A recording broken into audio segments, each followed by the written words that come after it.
Bienvenue à tous, c'est l'heure de l'économie sur CamNews 24 à la une de ce programme. 42 milliards et demi de francs CFA investis dans l'assainissement urbain au cours des 6 dernières années au Cameroun. C'est dans le cadre du projet de développement des secteurs urbains et de l'approvisionnement en eau. Ce projet a consisté en l'extension de la desserte en eau potable, la réalisation des drains pour assurer l'écoulement des eaux, la construction des puits et des forages, l'extension du réseau d'éclairage public, la construction des salles de classe et des cases communautaires.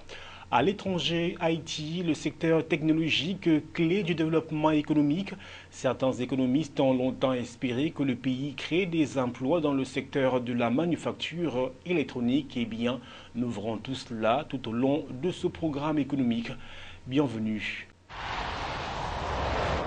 La minute de l'économie sur CamNews 24. Madame, monsieur, une fois de plus, bienvenue à tous. Assainissement urbain, 42 milliards et demi de francs CFA ont été investis au cours des 6 dernières années dans le cadre du projet de développement des secteurs urbains et de l'approvisionnement en eau dans 100 villes du pays.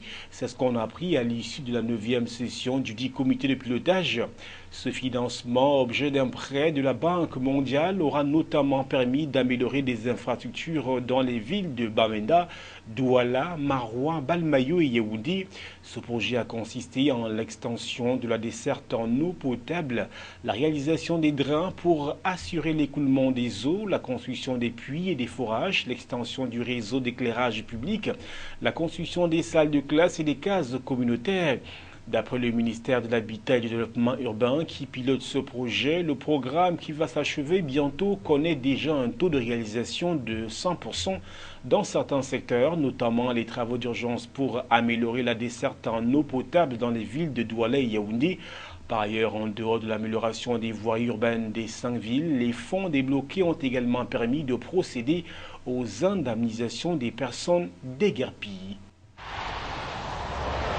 Autre occurrence qui meuble l'actualité économique nationale, appui au développement du secteur agricole. Plus de 20 milliards de francs CFA seront octroyés aux coopératives et aux groupements agricoles pour le financement de 100 filières agricoles au Cameroun, dont 91% des fonds seront débloqués par la Banque islamique du développement, BID, et 9% par le gouvernement camerounais. Ce concours financier s'inscrit dans le cadre de la seconde phase du projet de développement rural du Mont Bapit dans la région de l'Ouest, selon le ministère de l'Agriculture et du Développement rural.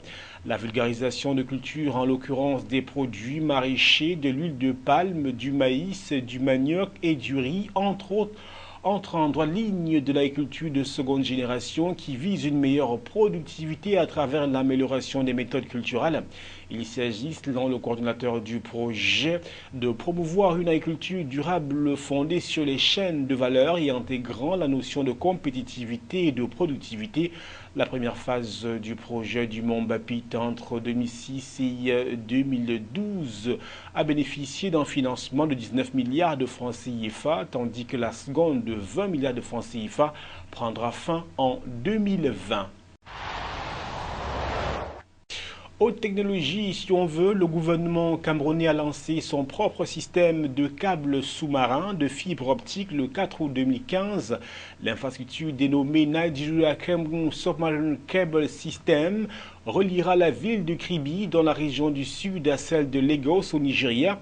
Au cours de la cérémonie marquant le lancement du chantier d'installation de cette infrastructure télécom, Jean-Pierre Biti-Biessam, le ministre des Postes et Télécommunications, a expliqué que l'initiative répond à la volonté du gouvernement camerounais de fournir aux populations des services de qualité à des prix abordables.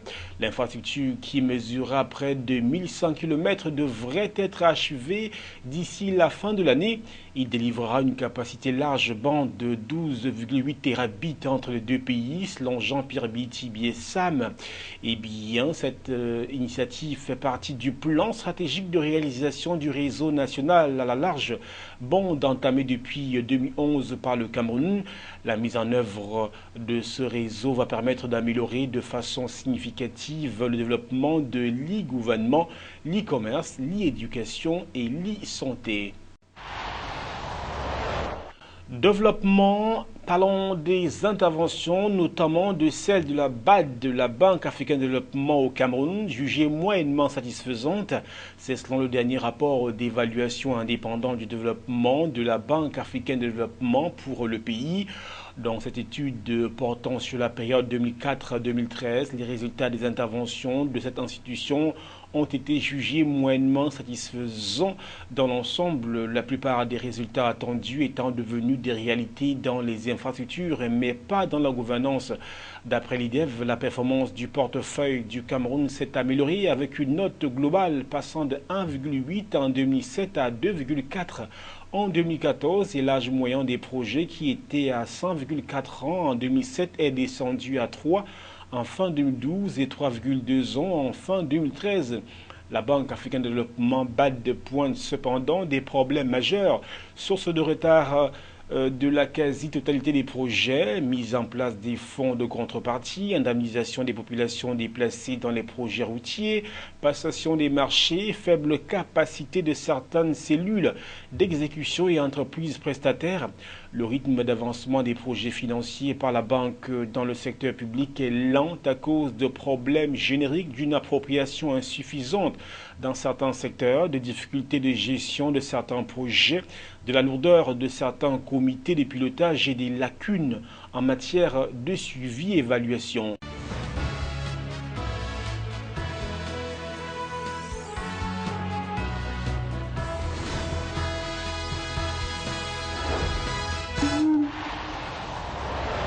Au-delà des frontières camerounaises, à présent, zoom sur Haïti. Précisément, intéressons-nous au secteur technologique, clé du développement économique. Eh bien, certaines économies ont longtemps espéré que le pays crée des emplois dans le secteur de la manufacture électronique. Eh bien, on voit tout cela en images. Découvrez une facette de Haïti inattendue. Le but, l'usine Surtab à Port-au-Prince. Quelques 20 000 tablettes électroniques ont été assemblées ici en 2014. Et cette année, l'entreprise souhaite multiplier ce chiffre par 3. Les photos, mais malgré ce succès, Surtab lutte encore contre le cliché que Haïti ne rime pas avec technologie. D'assembler une carte display. Ils ont du mal à croire qu'on fait vraiment ça à Haïti, jusqu'à ce qu'ils viennent ici et voient nos installations. Nous avons même eu des cas d'ouvriers qui rentraient chez eux et on ne les croyait pas. T'as pas fait ça? Donc ils ont dû ramener une tablette chez eux. Si, c'est moi qui l'ai fait. Et même là, certains demandaient « Tu peux le démonter et le remonter ?» Lors d'une interview sur place, un autre obstacle apparaît. Et géolocalisé, l'une des missions des instructeurs sur place consiste à apprendre aux Haïtiens à lire ces... Les coupures de courant fréquentes compliquent le travail des employés, mais après quelques minutes, le générateur de secours s'allume et l'usine reprend du service.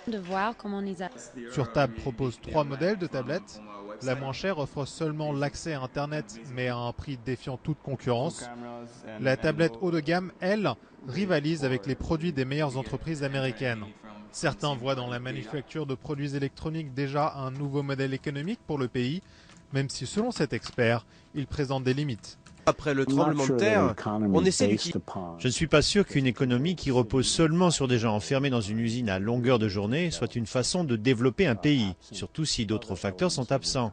Ça peut faire partie de la solution, mais je pense que trop souvent c'est vu comme la solution. Petite révolution qui ne concerne autre sujet de tension, les salaires. Certains ouvriers se plaignent de contrats qui offrent des bonus en fonction de la performance, mais avec un salaire de base très bas. StreetMap pour aider à cartographier. Quand la chaîne de montage est en marche et quand elle ne l'est pas, c'est deux choses différentes.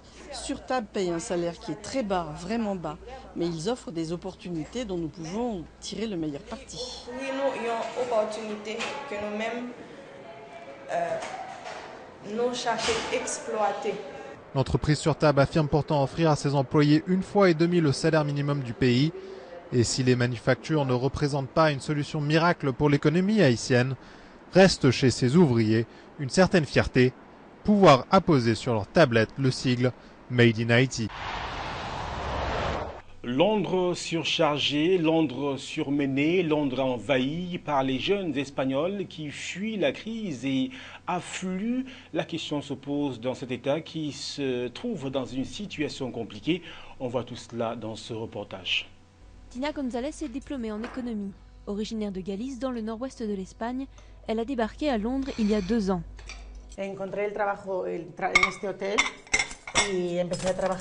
J'ai trouvé un boulot dans cet hôtel et j'ai commencé à travailler ici. J'ai d'abord nettoyé les chambres et maintenant je travaille uniquement en cuisine. C'est ce que je préfère, c'est le plus pratique pour moi étant donné que je ne peux pas bosser dans mon secteur. Et plusieurs après-midi par semaine, elle fait du babysitting pour gagner suffisamment sa vie. Pourtant, Dina est enchantée d'être partie.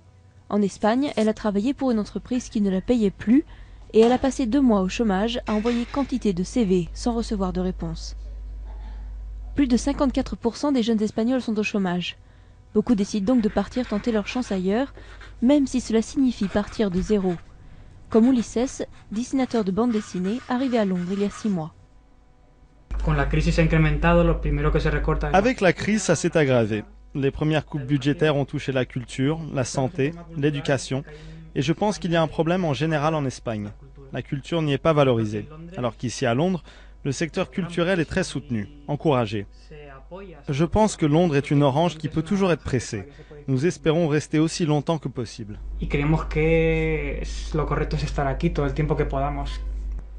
En 2013, plus de 51 000 Espagnols sont venus travailler au Royaume-Uni et l'écrasante majorité a moins de 34 ans.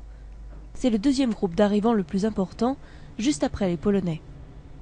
Ulises a la chance de travailler en freelance dans son secteur et d'étudier la langue en parallèle grâce au soutien financier de son compagnon styliste. Mais faute d'un anglais suffisant, beaucoup de jeunes Espagnols se rabattent sur la restauration, comme Johanna et Marc. Comme j'avais quelques bases en anglais, je me suis dit que j'allais venir ici pour l'améliorer et avoir plus d'opportunités professionnelles dans mon domaine quand je rentrerai. Johanna et Marc travaillent dans un bar 40 heures par semaine pour 7,50 € de l'heure. De quoi payer leur loyer, 1 200 € pour un petit appartement. Et pourtant, aucun de ces jeunes ne semble regretter d'être venus.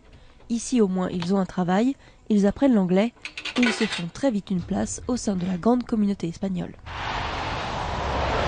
Place à présent au chiffre du jour. Il est de 42,5 milliards ou alors 42,5 milliards de francs CFA. C'est le montant des investissements dans le secteur de l'assainissement urbain durant les 6 dernières années au Cameroun.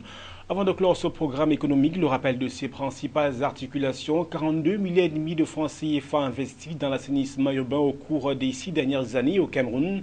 C'est dans le cadre du projet de développement des secteurs urbains et de l'approvisionnement en eau. Ce projet a consisté en l'extension de la desserte en eau potable, la réalisation des drains pour assurer l'écoulement des eaux, la construction des puits et des forages, l'extension du réseau d'éclairage public, la construction des salles de classe et des cases communautaire. À l'étranger, Haïti, le secteur technologique clé du développement économique.